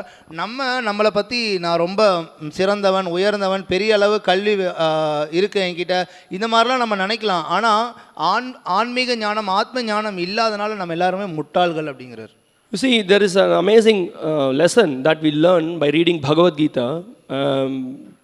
Krishna is teaching us about the nature of this material world. பகவத்கீதையை படிக்கிறதன் மூலிமா ரொம்ப அற்புதமான பாடத்தை நம்ம கற்றுக்கிறோம். கிருஷ்ணர் இந்த பௌதிக உலகத்தினுடைய உண்மையான நிலை, இயற்கை என்ன அப்படின்றத பற்றி விளக்குறார். Krishna says that this material world dukkhalayam asashvatam. இந்த பௌதிக உலகமானது துக்காலயம் அசாஸ்வதம் அப்படின்னு சொல்றார். This place is called as a place of miseries and then it's a temporary place. துக்கம் நிறைந்த இடம், தற்காலிகமான இடம். So what about the apparent difficulties that we undergo in this material world? How to handle it? So அப்போ நம்ம இங்கே பௌதிக உலகத்தில் நம்ம சந்திக்கக்கூடிய கஷ்டங்கள், துயரங்கள், அது எப்படி நம்ம கையாளுறது? So that is where Krishna is giving the transcendental knowledge to Arjuna. So அங்கே தான் கிருஷ்ணர் அர்ஜுனருக்கு இந்த திவ்ய ஞானத்தை உபதேசிக்கிறார். We can see in this purport also Prabhupada is giving reference to the point that Gatasun Agatasumscha Nanusho Chanti Panditaha. So Krishna is pointing out to Arjuna that you are speaking like a great pandit. இங்கே பொருளுரையிலையும் பிரபுபாதர் மேற்கோள் காட்டுறார், கதாசூன கதாசுங்ஷ நானு சோச்சந்தி பண்டிதா. அர்ஜுனா நீ பெரிய ஒரு பண்டிதன் மாதிரி பேசுகிற. So, but if we can see Krishna, Arjuna gave so many reasons why not to fight. அர்ஜுனர் பார்த்தோம் அப்படின்னா சண்டை புரிய மாட்டேன் அப்படின்றதுக்காக பல காரணங்கள் எடுத்து முன்வைத்தார். And even there are many reasons, those reasons are logical. They also there he is giving references from the scriptures. அது நீங்கள் நியாயத்தின் அடிப்படையில் பார்த்தீங்கன்னா சரியானதாக இருக்குது. சாஸ்திரங்கள்லேருந்து மேற்கோள் காட்டி தான் அவருடைய வாதங்களை முன்வைக்கிறார். But then the important point from the eternal Sanatana Dharma, from the point of Dharma and from the point of the spiritual platform of soul, Krishna is establishing the eternal nature of the soul and the temporary nature of this material world. ஆனால் கிருஷ்ணர் உண்மையான சனாதன தர்மத்தின் அடிப்படையில் இருக்கக்கூடிய ஜீவாத்மாவனுடைய உண்மையான நிலை என்ன, பௌதிக ரீதியில் கட்டுண்ட நிலை என்ன அப்படின்றத பற்றி விளக்குறார். So that is what is happening in this material world also. People are, some of them are scientists, some of them are big philosophers, they have studied a lot, but they do not know that this material world is a temporary place, that we are not this body, we are spirit soul. We are not the enjoyers of this world. This is the basic philosophical understanding to learn. அதே போல தான் நம்ம இந்த பௌதிக உலகத்தையும் பார்க்குறோம். இருக்கக்கூடிய மிகப்பெரிய பெரிய தத்துவவாதிகளாக இருக்கட்டும், விஞ்ஞானிகளாக இருக்கட்டும், இந்த அடிப்படையான விஷயம் அவங்களுக்கு தெரியறதில்லை. நான் இந்த உடல் கிடையாது, நான் ஆத்மா அப்படின்றது அவங்களுக்கு தெரியறதில்லை. இந்த பௌதிக உடலை கொண்டு நான் அனுபவிக்கிறதுக்கு தான் இருக்கேன் அப்படின்னு சொல்லி அவங்க நினச்சிட்டு இருக்காங்க. If we do not learn this, however we may try to change the situation of this material world, but we will be defeated again and again. இதை தெரிஞ்சுக்காம இந்த பௌதிக உலகத்தில் இருக்கக்கூடிய சூழ்நிலையை மாற்றுறதுக்கு நம்ம எவ்வளவுதான் முயற்சி பண்ணாலும் மீண்டும் மீண்டும் கஷ்டத்திலே தான் நம்ம இருப்போம். So that is why Krishna is giving a very important advice in the Bhagavad Gita. He says that learn to tolerate the difficulties of this material world. அதனால தான் கிருஷ்ணர் பகவத்கீதையில் ரொம்ப முக்கியமான ஒரு அறிவுரையை கொடுக்கிறார். இந்த பௌதிக உலகத்தில் நீ இந்த துன்பங்களை பொறுத்து கொள்ள கற்றுக்கோ அப்படின்னு. So there may be some situation which will have apparent happiness, and there will be some situation where there will be some difficulties. ஏன்னா வாழ்க்கையில் சில நிகழ்வுகள், சில விஷயங்கள் நமக்கு சந்தோஷத்தை கொடுக்குது, சில விஷயங்கள் நமக்கு துக்கத்தை கொடுக்குது. That is the very nature of this material world. அதுதான் இந்த பௌதிக உலகத்தினுடைய இயற்கையே. There are two sides of the coin. One is happiness and distress. We only see one side of the coin. ஒரு நாணயத்துக்கு ரெண்டு பக்கம் இருக்கிறதை போல சுகம் துக்கம் ரெண்டுமே இருக்கு. ஆனால் நம்ம ஒரு பக்கத்தை மட்டும் தான் பார்க்குறோம். So Krishna is giving this very profound advice. He is saying that Matra sparshas tu kaunteya sitoshna sukha dukkadaha agama paino nityastam titikshasva bharata. So he says that the non-permanent appearance of happiness and distress and their disappearance in due course of time are like the appearance and disappearance of winter and summer seasons. So அதனால தான் கிருஷ்ணர் பகவத்கீதையில் இந்த மிக முக்கியமான அறிவுரையை சொல்கிறார்.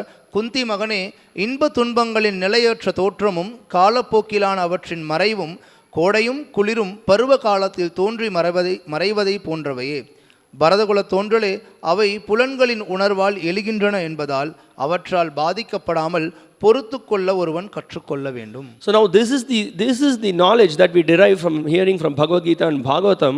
So we are trained right from day one that we need to tolerate the sufferings of this material world. இந்த ஞானத்தை தான் நம்ம பகவத்கீதையிலிருந்தும் ஸ்ரீமத் பாகவதத்திலிருந்தும் தெரிஞ்சுக்கிறோம். என்ன, நம்மளுடைய வாழ்க்கை ஆரம்பத்திலிருந்தே இந்த மாதிரியான துன்பங்கள் போன்ற விஷயங்களை நம்ம பொறுத்து கொள்ள முயற்சி பண்ணணும். We need to continue with our activities in the spiritual life irrespective of our situation in this material world. பௌதிக உலகத்தில் இருக்கக்கூடிய சூழ்நிலைகளை பொருட்படுத்தாமல் நம்மளுடைய ஆன்மீக செயல்களில் நம்ம ஈடுபடணும்.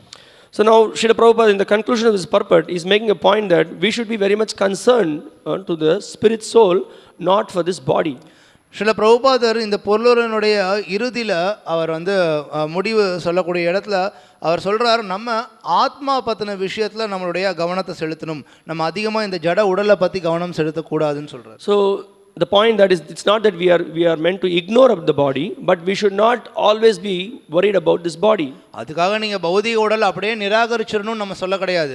எப்பொழுதும் பௌதிக உடலை பற்றியே யோசிச்சுட்டு இருக்க தேவையில்லைன்னு சொல்கிறோம். Body and the bodily expansions, this is what we are always concerned about. நம்ம எப்பொழுதுமே உடலையும் உடல் சார்ந்த விஷயங்களை பற்றியும் மட்டும்தான் எப்பொழுதும் சிந்திச்சுட்டு இருக்கோம். But by the association of the great personalities, like as it is explained here, Atma Vidya Visharadaha, those who are expert in the subject of the spiritual science, by their association we can purify our existence and then we can devote our life in Krishna conscious activities.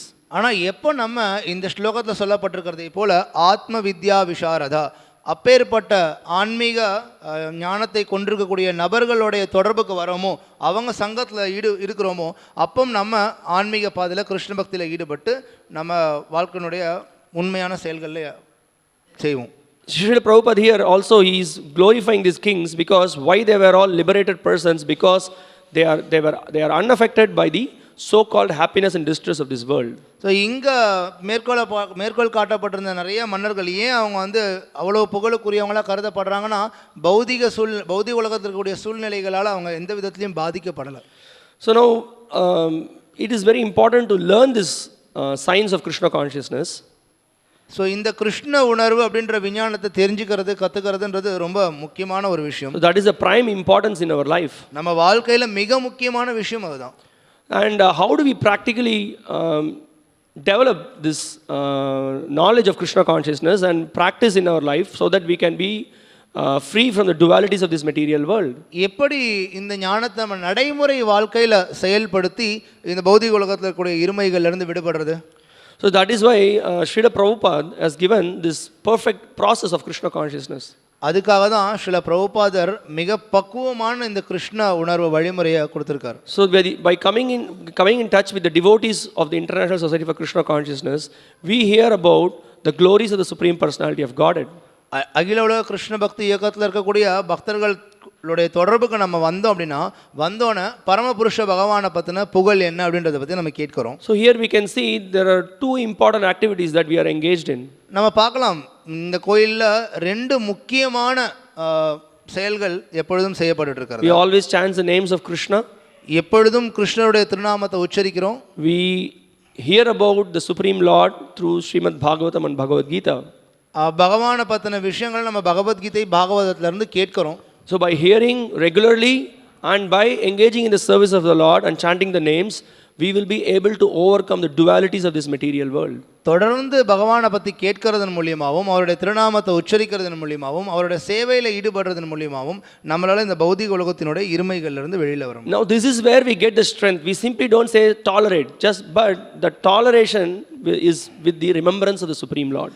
இங்கே தான் நமக்கு உண்மையான சக்தி பலமே கிடைக்குது. சும்மா பொறுத்துக்கிறது மட்டும் கிடையாது, பொறுத்துக்கணுன்றது. அதை விட நம்ம பகவானை பற்றின சிந்தனையில் எப்பொழுதும் இருக்கிறதன் மூலியமா நம்ம இதிலிருந்து. And we can see in the Bhagavatam again and again the glories of hearing about the transcendental activities of the Lord is so much emphasized. அதனால தான் ஸ்ரீமத் பாகவதத்தில் மறுபடியும் பார்த்தோன்னா பகவானை பற்றின புகழை கேட்கறதுக்கு அவ்வளோ முக்கியத்துவம் கொடுத்து சொல்லப்படுது. In fact, it is in the Srimad Bhagavatam it is explained that how this hearing, the subject matter of the transcendental science, it said tat shrinvan supatan vicharana paro bhaktya vimuchya naraha. It is explained that tat shrinvan, we have to give sincere oral reception to this message of Bhagavatam. இப்போ பகவானை பற்றின விஷயத்தை எப்படி கேட்கணும் அப்படிங்கிறதையும் ஸ்ரீமத் பாகவதம் விளக்குது. முதல்ல ரொம்ப கவனத்தோட நம்ம வந்து பகவானை பற்றின விஷயத்தை கேட்கணும். Supatan means we should take endeavors to study this Bhagavatam. இந்த பாகவதம் போன்ற புத்தகங்களை படிக்கிறதுக்கு நம்ம முயற்சி எடுக்கணும். Studying also includes hearing regularly. படிக்கிறது அப்படின்னா தொடர்ந்து கேட்கறதையும் உள்ளடக்கும். Yeah, and then we contemplate on what we have heard.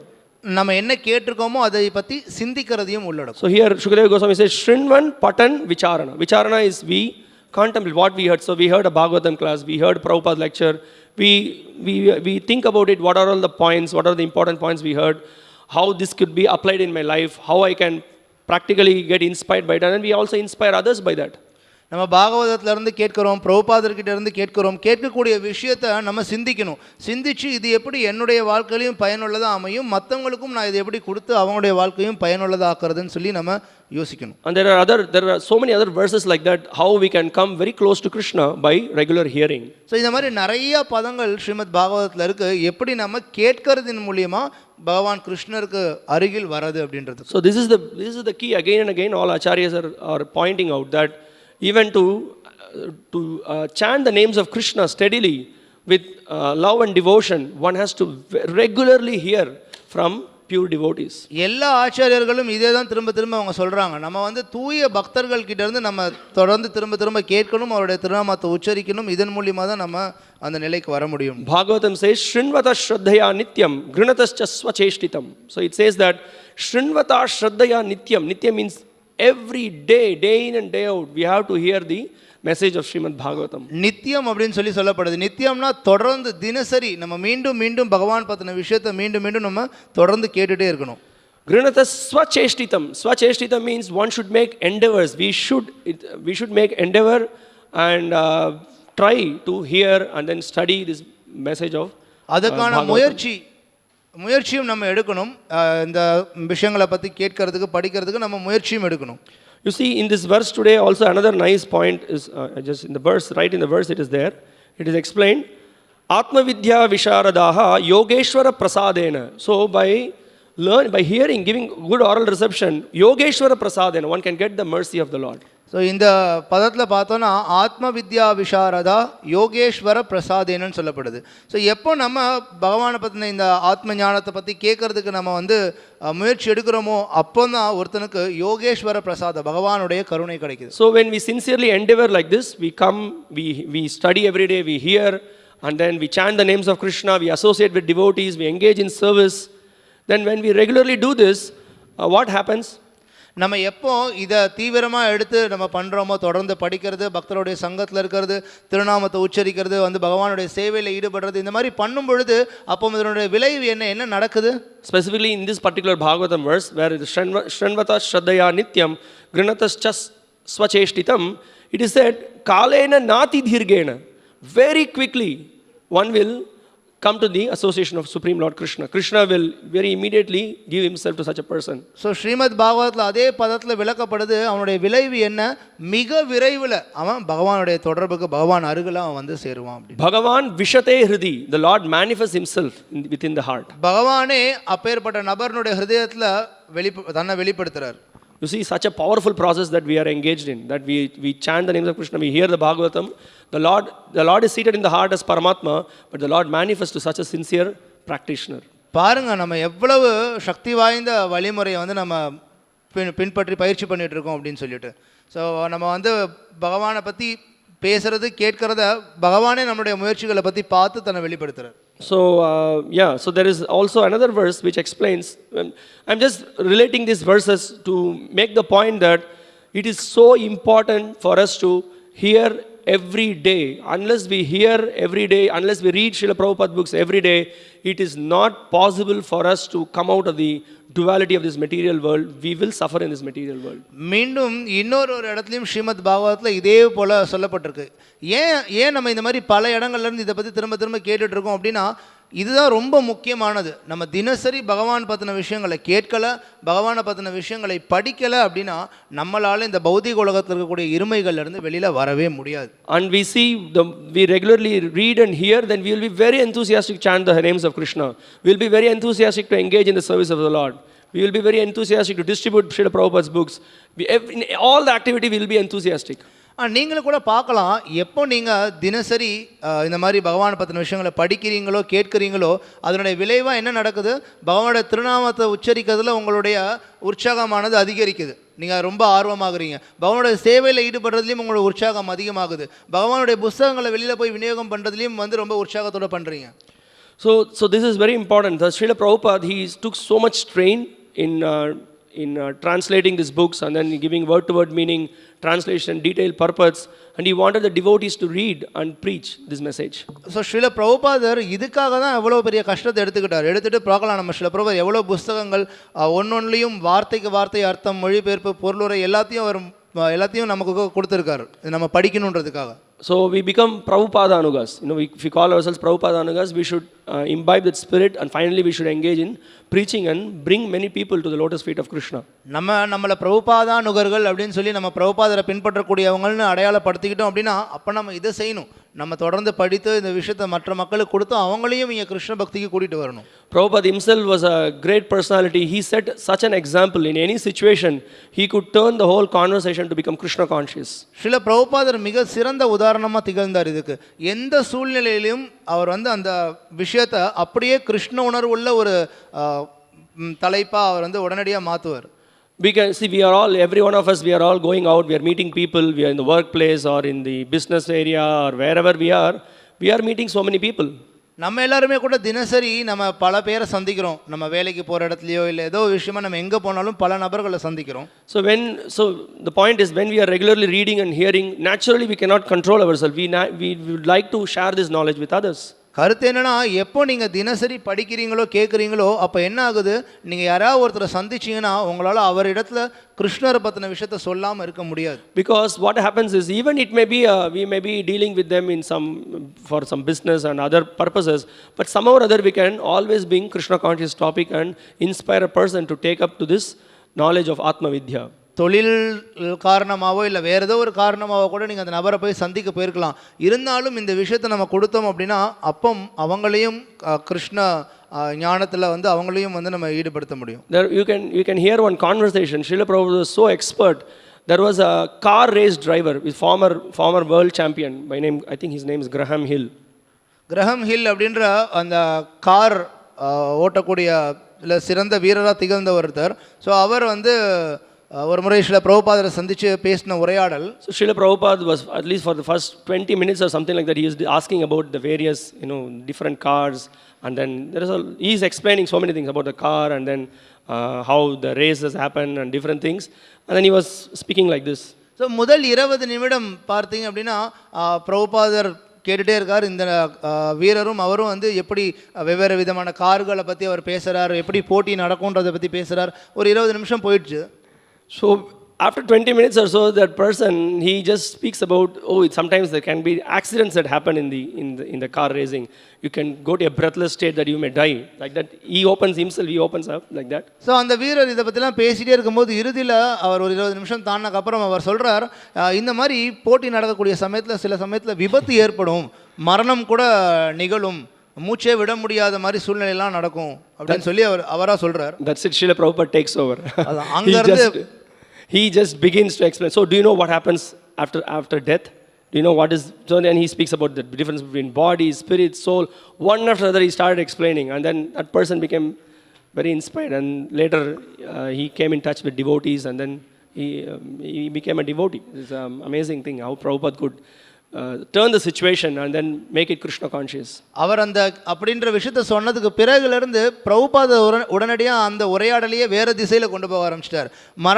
மரணத்துக்கு அப்புறம் என்ன நடக்குதுன்னு தெரியுமா, மரணத்துக்கு அப்புறம் நம்ம எங்கே போவோம்னு தெரியுமா அப்படின்ற மாதிரி பல விதத்தில் பிரபுபாதர் பேசி அவர் இறுதியில் அந்த பக்தர் எல்லா விஷயத்தையும் கேட்டு பிறகு பக்தர்களுடைய சங்கத்துக்கு வந்து அவரும் வந்து கிருஷ்ண பக்தி பயிற்சி பண்ணுற பக்தராக இருந்தார். So anyway, the point is that we need to be inspired in our life. We need to hear from Srila Prabhupada. We should read his books and then be inspired to chant, hear, serve, and then also be instrument in Krishna's service by trying to bring new people in Krishna's service. That is why we are here. So நம்ம இப்போ இங்கே கருத்து என்னென்னா, தினசரி நம்ம வந்து பகவான் பற்றின விஷயங்களை கேட்கறது படிக்கிறது அப்படின்றதால உற்சாகத்தோடு இருக்கணும். பகவானோட திருநாமத்தை உச்சரிக்கிறதுலையும் சரி, சேவையில் ஈடுபடுறதுலையும் சரி, எல்லாத்துலேயும் உற்சாகத்தோடு செயல்படணும்.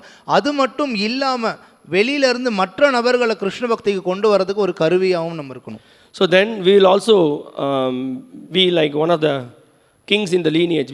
Our life will also become glorious, by following the footsteps of Srila Prabhupada. அப்படிப்பட்ட செயல்களில் நம்ம ஈடுபட்டோம் அப்படின்னா, எப்படி இப்போ இந்த நிமி மகாராஜுடைய வம்சாவளியில் வரக்கூடிய எல்லாரும் புகழத்தக்கவங்களாக இருக்காங்களோ அதே போலவே நம்மளும் ஸ்ரீல பிரபுபாதருடைய பரம்பரையில் வரக்கூடிய நம்மளும் புகழத்தக்கவங்களாக இருப்போம். So as it is explained in this verse here, so it doesn't matter whether a person is staying in the ashram or he is staying in the house. Wherever he is, he will become free from the duality of this material existence. இந்த பதத்தில் நம்ம பார்த்தது போல ஒருத்தர் ஆசிரமத்தில் இருக்காரா, வீட்டில் இருக்காரா, எங்கே இருந்தாலும் சரி அவர் இந்த கடமை இந்த செயலை செய்ய முடியும், இருமையிலிருந்து விடுபட முடியும். Thank you very much. மிக்க நன்றி. If you have any questions or comments or realizations, you can. உபன்யாசம் சம்பந்தமாக உங்களுக்கு ஏதாவது கேள்விகள், கருத்துக்கள், ஏதாவது protest, கருத்துக்கள், எதிர்ப்புகள் ஏதாவது இருந்தால் நீங்கள் கேட்கலாம்.